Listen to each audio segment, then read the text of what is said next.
Salut à tous, il est pile 13 heures ici à Ménoté et un peu partout à Cotonou. C'est l'heure du JT sur la 3, la grande édition de la mi-journée, c'est tout de suite. Dans l'actualité, des morts et des brûlés graves, bilan d'un drame passionnel qui se nouait entre hier et ce matin au quartier Agbadiagon, c'est dans la commune de Boïcon. Un homme a mis le feu à la chambre où était censée se trouver son épouse qu'il soupçonnait d'infidélité. L'incendie a causé d'énormes dégâts. 3 enfants au total sont passés de vie à trépas.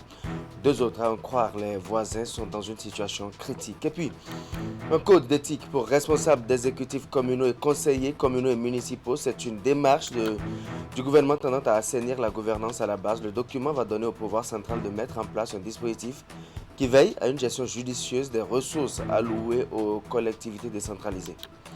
Et enfin, nouvel appel, un autre, à une candidature de Patrice Talon aux élections présidentielles de 2021. Celui-là nous vient tout droit d'Alada où les populations refusent de se faire à l'idée que d'un changement de système aux élections prochaines, il faut que Patrice Talon succède à Patrice Talon et Lucien Wimbo a été fait porte-parole auprès de lui afin que cet appel soit entendu.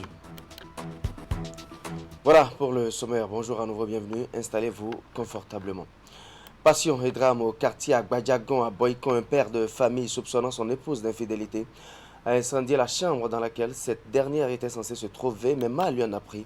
Ce sont ses enfants qui en ont pâti. Le feu a fini par être maîtrisé au décompte final. 3 enfants sur 5 présents dans la chambre ont soufflé la veilleuse. 2 autres sont entre la vie et la mort. Et Maître Hélène Amoussou pour les détails. Horreur et stupéfaction au quartier Agbadiagon à Boïcon ce jeudi matin.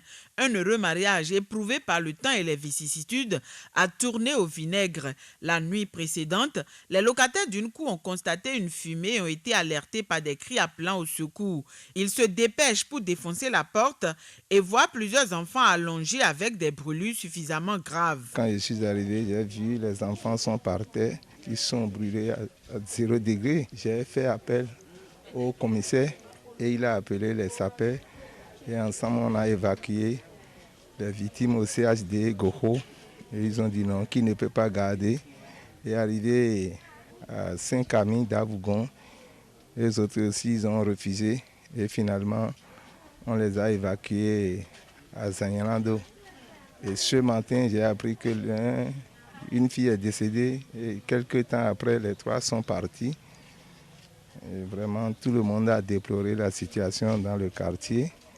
J'ai demandé au juge de quoi il s'agit, pourquoi il est allé jusqu'à ce stade. Et les gens m'ont dit qu'il soupçonnait sa femme de l'infidélité. Bon, et si c'est ça, est-ce qu'il faut aller jusque-là? Le chef de famille, auteur de l'incendie criminel, est un directeur d'école. Le différend avec sa femme, au dire des membres de la cour, est né et a pris de l'ampleur après qu'il ait été amputé d'un membre. Les multiples interventions des proches parents n'ont pu atténuer ou régler la tension. Par son acte barbare, incité par une jalousie maladive, il a ôté la vie à 2 de ses enfants et une fille de l'un de ses beaux-frères. 2 autres de ses enfants ont survécu et lui-même est grièvement blessé.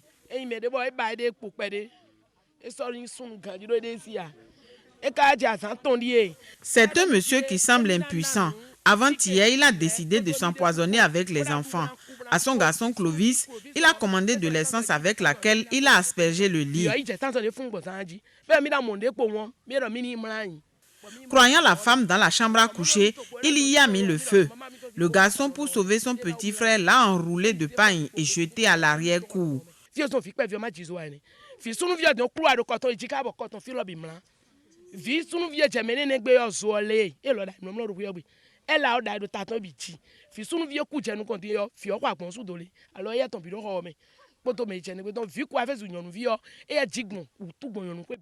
À l'hôpital de Zanyalando ce matin, c'était déjà trop tard. Quand la chambre a pris feu, le garçon dit l'avoir entendu appeler la maman.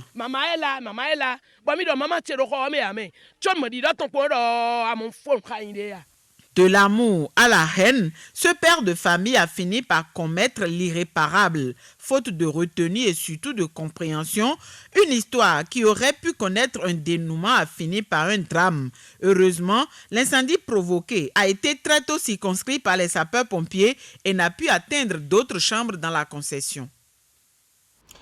On rappelle qu'il y a eu 3 morts et 2 blessés graves dans cet incendie. Dans la sous-région à présent, La situation sociopolitique au Mali ne laisse pas indifférent de la communauté économique des États de l'Afrique de l'Ouest. Un sommet extraordinaire des chefs d'État et de gouvernement a été convoqué ce jeudi 20 août 2020 pour trouver des solutions à cette crise. Et les assises tenues par visioconférence ont abouti à une série de décisions qui isolent le Mali des autres pays de la sous-région. Voici le point.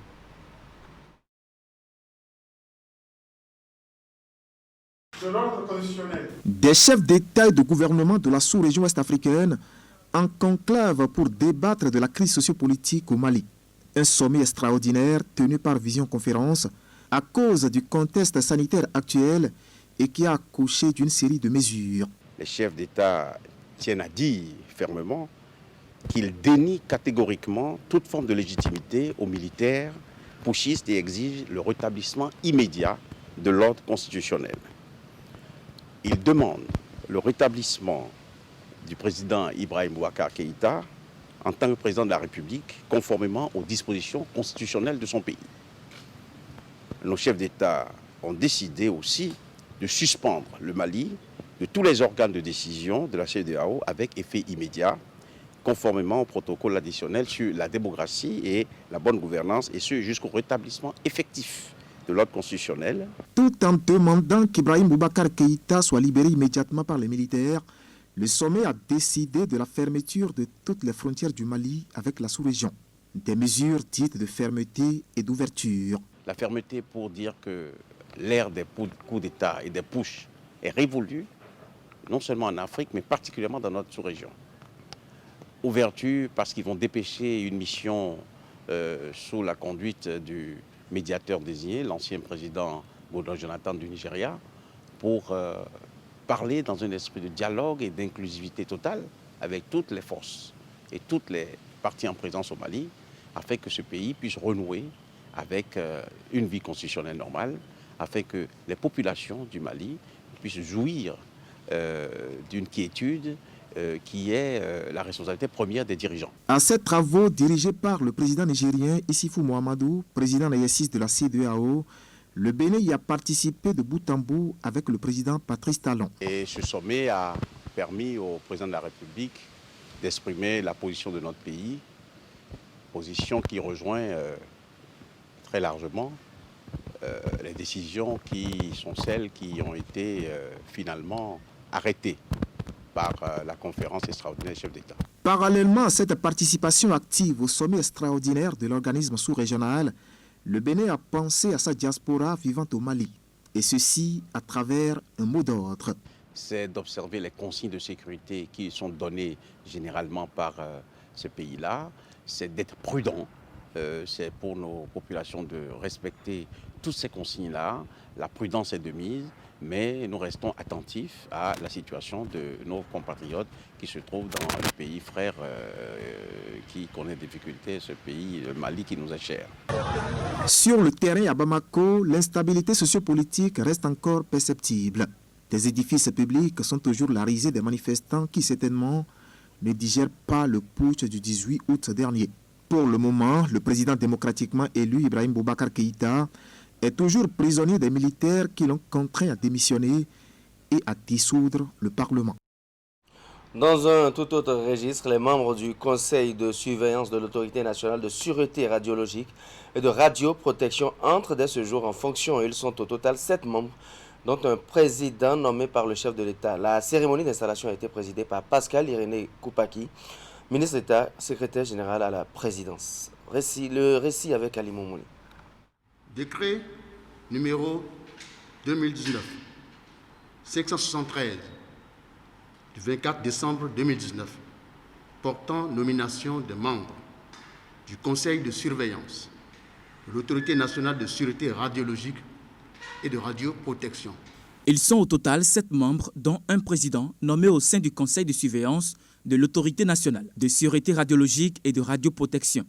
Tous des représentants de différents ministères, à savoir celui des Affaires étrangères, de la santé, de l'énergie, de l'intérieur, de l'enseignement supérieur, du cadre de vie et du développement durable, ainsi que de la présidence.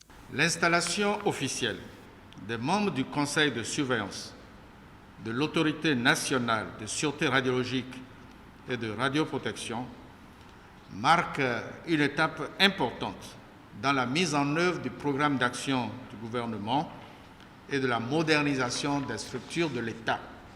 Le président de la République n'a aucun doute que vos travaux et délibérations seront guidés par le souci permanent du respect de la santé et de la sécurité des Béninoises et des Béninois. L'Autorité nationale de sûreté radiologique et de radioprotection est un organe public à caractère scientifique et technique en charge des questions liées à la radiologie, la radioprotection et la sûreté nucléaire en République du Bénin. L'installation des membres de son conseil de surveillance s'est déroulée en présence du ministre de la Santé et celle de l'enseignement supérieur et de la recherche scientifique.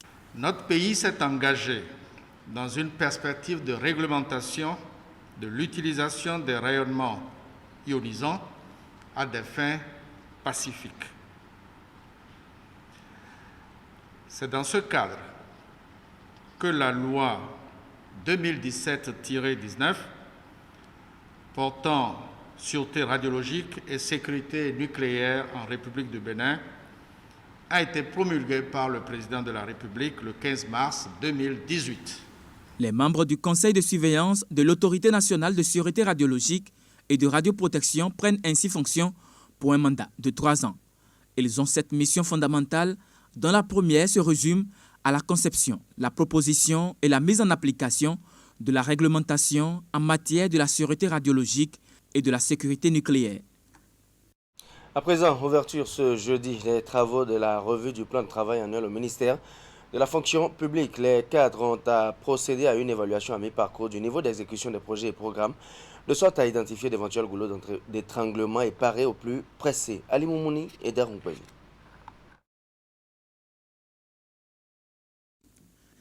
Après plusieurs ajustements, le ministère du Travail et de la fonction publique tient la revue à mi-parcours de son plan de travail annuel.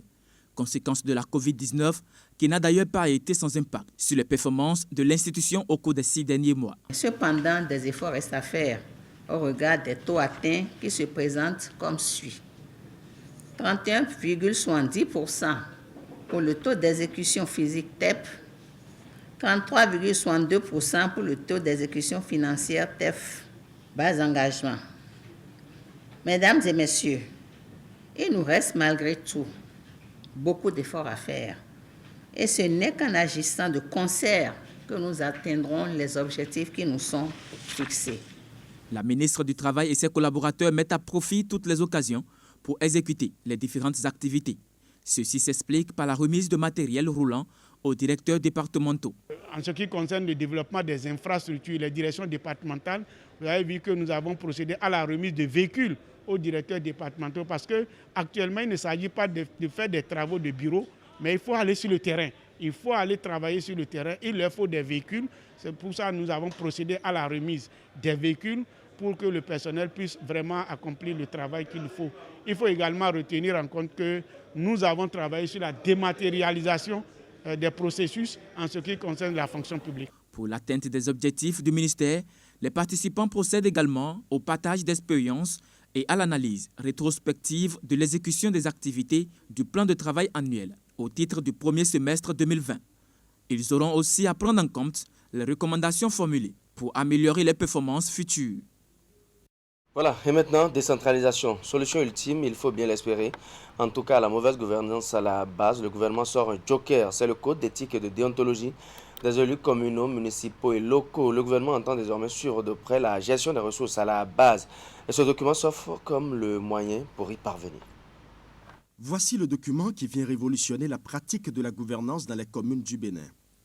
Le code de l'éthique et de déontologie des élus communaux, municipaux et locaux du Bénin, un outil conçu pour accompagner les acteurs de développement à la base dans leur prise de décision et dans la gestion des ressources de la commune. La mise en œuvre de ce document participera de la transparence des finances publiques au Bénin que je souhaite aux participants une bonne appropriation et plein succès aux travaux. Nos élus locaux doivent être mus par le relèvement des défis que sont la rationalité dans la gestion des ressources publiques afin d'impacter la qualité de vie des populations qu'ils dirigent.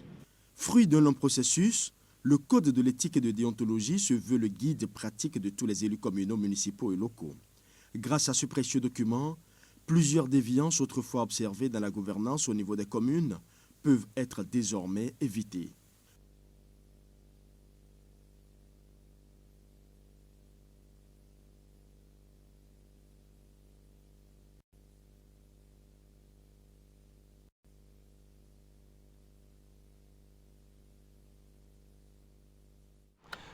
Quelques petits soucis techniques avec la qualité sonore de cet élément retrouvé. Donc, retrouvez-le donc dans nos prochaines éditions. Et maintenant, interrogeons-nous. Quelle a été la contribution des forces de sécurité et de défense des pays membres de l'espace CEDEAO à la gestion de la crise sanitaire liée au Covid-19? La question est justement au centre d'un colloque scientifique en cours. Actuellement, il est organisé par l'état-major général des forces armées béninoises avec le soutien de la fondation Konrad Adenauer. Il va s'agir de passer au scanner le rôle qui a été celui de l'armée et de la police dans les différentes stratégies mises en place par les gouvernements pour rompre la chaîne de propagation du virus. Les travaux ouverts ce jeudi en présence de plusieurs ministres du gouvernement se sont déroulés à Cotonou. Le point de la cérémonie d'ouverture avec Idrissou Boukari et Elvis Tonopo. Comme les agents de santé, les forces de sécurité et de défense sont en première ligne de riposte contre la pandémie du Covid-19. 6 mois après le rude combat contre l'ennemi invisible, une évaluation d'étape s'avère nécessaire pour renforcer les acquis et converger les stratégies pour rompre la chaîne de propagation. D'où la tenue de ce colloque international qui a pour thème « Contribution des forces armées et de sécurité publique à la gestion de la pandémie du Covid-19 ». Évaluation, analyse comparée dans l'espace CEDEAO, retour d'expérience et capitalisation des acquis d'une démarche de sécurité humaine. Il est organisé par l'état-major général des forces armées béninoises avec l'appui financier de la fondation Konrad Adenauer. Le colloque va répondre à plusieurs interrogations. D'abord, quelles ont été les actions spécifiques menées par les armées et la police dans le cadre de la gestion de la crise au niveau national et local et quels ont été les impacts? Ensuite, les acteurs étaient-ils bien préparés à mener ces actions et ont-ils pu assurer la continuité du service et des opérations pendant la crise? Enfin, quels sont ou quels seront les impacts de cette crise sur les secteurs de la défense et de la sécurité au plan opérationnel, géostratégique et économique? Les forces armées béninoises ne sont pas restées en marge de cette dynamique opérationnelle, du déploiement du personnel médical militaire sur le terrain jusqu'à la mise en œuvre des mesures de confinement en passant par l'assistance dans la prise en charge et le traitement des différents cas. Les forces de défense et de sécurité publique du Bénin ont tenu un rôle majeur dans la chaîne de réponse apportée par le gouvernement. 5 ministres du gouvernement aux côtés du chef d'état-major général des forces armées béninoises pour le lancement du travaux du colloque. Occasion bien propice pour saluer la bravoure et le professionnalisme des forces de sécurité et de défense dans l'exercice de leur mission, de la mise en quarantaine systématique, au contrôle de port de masque, en passant par le respect de la distanciation sociale, la gestion du cordon sanitaire et la sécurisation des sites de prise en charge des patients. Elles sont restées fidèles à leur principale mission, le devoir de protection des populations. Vous constituez pour notre nation une fierté. Car devant le défi sanitaire de la COVID-19, vous avez su nous garantir la protection et la sécurité par vos multiples actions que vous avez su mener avec calme, bravoure, efficacité et discrétion. Bravoure parce que devant l'ennemi invisible, vos armes étaient devenues inutiles. Et il fallait vraiment de la bravoure pour s'approcher parfois de ces patients qui constituaient un danger. Conscient que le renforcement des mécanismes existants, la nécessité d'adaptation et d'appropriation d'autres deviennent des impératifs, je voudrais souhaiter que les travaux du présent colloque intègrent le contexte géopolitique sous-régional qui engendre un environnement sécuritaire caractérisé par des incertitudes et des imprévisibilités qui, sans y adopter la posture qui convient, pourraient impacter la vie de nos États. Mesures de précaution sanitaire obligent. Les participants non résidents prendront part aux travaux par visioconférence depuis le Sénégal, la Côte d'Ivoire et le Burkina Faso. Une autre occasion de renforcement de la coopération militaire sous-régionale. Ce colloque, dont les travaux prennent fin ce vendredi, est organisé dans le cadre de la célébration du 60e anniversaire de l'accession du Bénin à la souveraineté nationale et internationale. Politique encore une fois, mais au plan national cette fois-ci et dans la droite ligne de l'actualité du moment. Patrice Talon, candidat en 2021. Ils en rêvent de plus en plus et multiplient les appels. Mais il y en a pour qui cela semble une évidence. Tel est le cas pour la plateforme La Dynamique Continue. Cette association a vu le jour jeudi 20 août 2020 à Cotonou et s'engage aux côtés de l'actuel locataire de la Marina afin que le développement du Bénin se poursuive. La Dynamique Continue est présidée par un bureau de 13 membres avec à leur côté des conseillers spéciaux et des délégués établis dans les 12 départements du Bénin. Voici le compte-rendu de cette activité-là.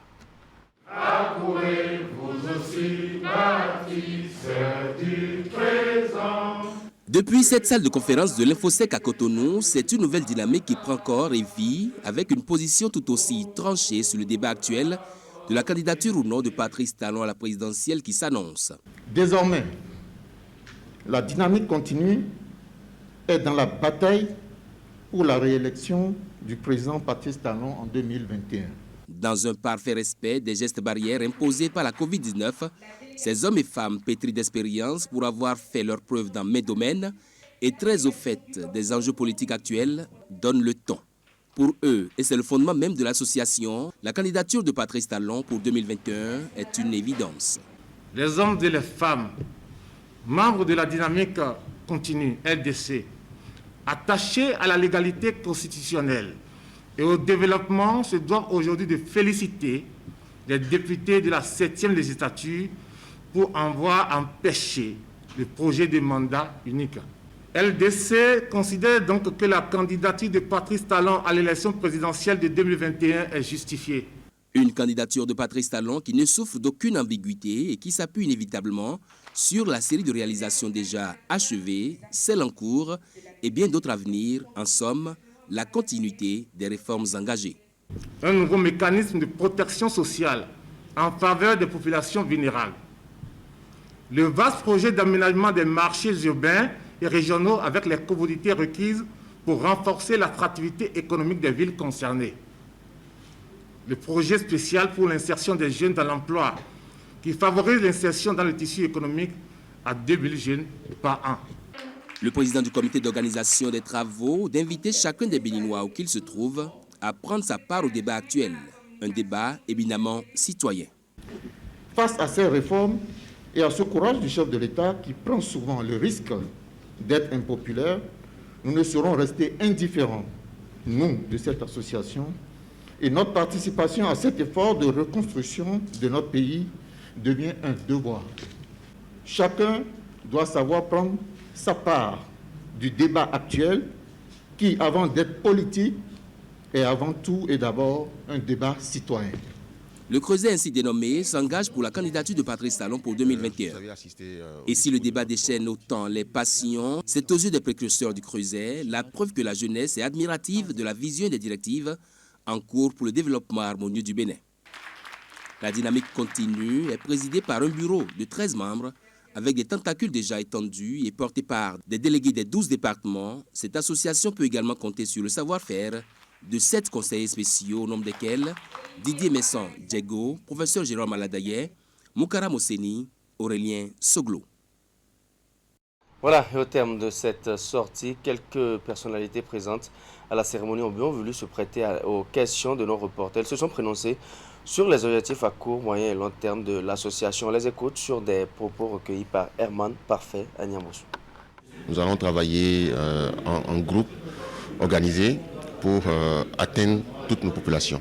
Je crois que nous avons besoin d'expliquer à nos populations, à nos frères et sœurs des villes et des campagnes, le bien fondé de notre choix, de notre vision qui est pas de susciter la candidature du président parce que nous la voyons déjà évidente, mais beaucoup plus de l'accompagner, d'être ses relais sur le terrain pour expliquer, sensibiliser la population de ce choix qui est pour nous le meilleur que le Bénin peut avoir actuellement.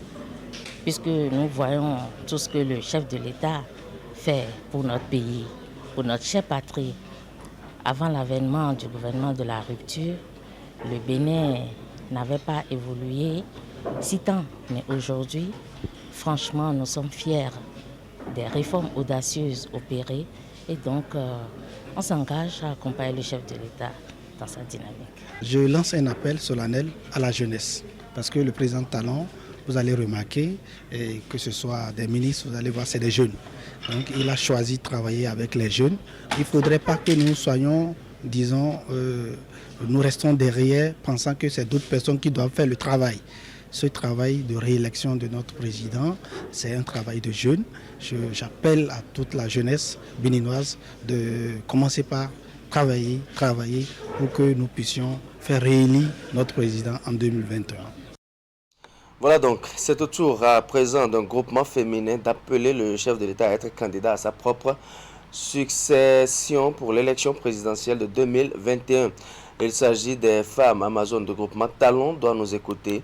Pour ces femmes, les réformes engagées par Patrice Talon depuis son élection en 2016 doivent être poursuivies pour le développement du Bénin et le mieux-être de ses habitants. Voici un extrait de leur déclaration. Excellence, Monsieur le Président de la République, les réformes que vous avez promis faire ont totalement abouti qu'aujourd'hui, notre pays est passé de rang de pays pauvre et endetté à pays à revenus intermédiaires. Une première dans son histoire, c'est dire que progressivement et méthodiquement,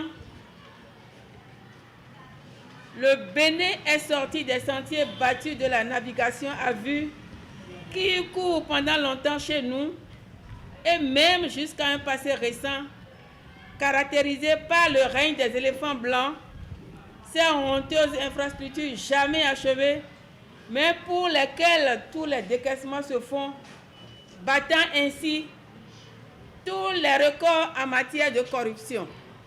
En se fixant un cap avec un gouvernail solide et une boussole fiable, Monsieur le Président, vous avez su redonner à notre pays toutes ces lettres de noblesse et dont nous pouvons nous enorgueillir. Une telle lancée, une telle poussée au plan économique et social ne peuvent qu'être poursuivies et renforcées pour le grand bien du peuple béninois qui a désormais emprunté la voie du développement et du progrès. C'est pourquoi nous, femmes, membres Amazon regroupés au sein du mouvement Talon doit nous écouter, section du littoral, vous appelons, Monsieur le Président, à vous présenter à un second mandat pour lequel d'ores et déjà nous vous souhaitons de toutes nos forces afin que notre pays ne retombe plus dans les abîmes de la pauvreté, mais poursuivre résolument sa marche sur le chemin du mieux-être de nos populations. Monsieur le Président, juste un mot de votre part et nous déclenchons la machine.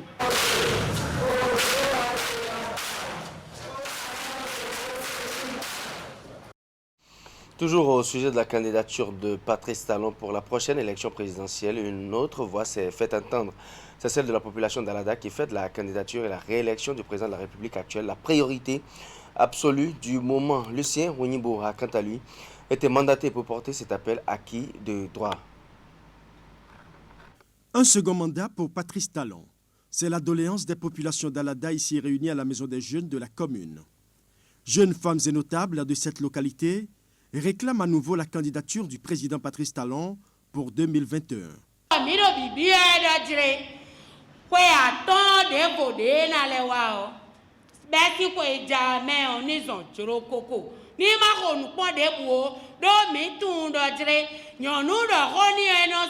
Changer l'équipe qui gagne, c'est ralentir le développement.